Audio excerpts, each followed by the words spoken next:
জ্ঞানেশ কুমার বঙ্গে এসে কালীঘাট মন্দিরে পুজো দিয়েছিলেন। তারপর থেকে কেটে গেছে বেশ কিছুদিন।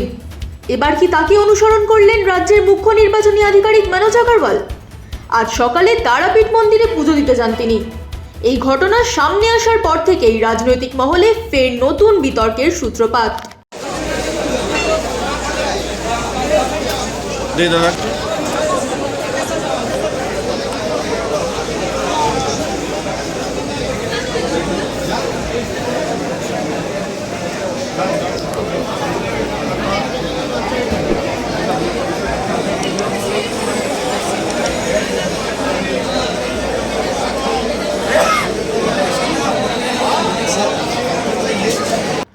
ভোর থেকেই মন্দিরে ভিড় ছিল ভক্তদের।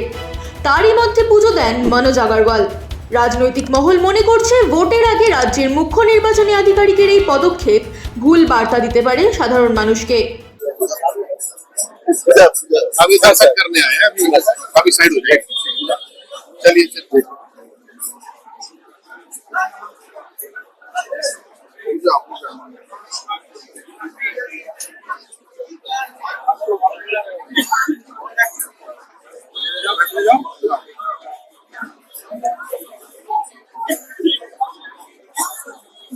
মন্দির চত্বরে স্থানীয় লোকেদের সঙ্গে কথা বলতে দেখা যায় তাকে।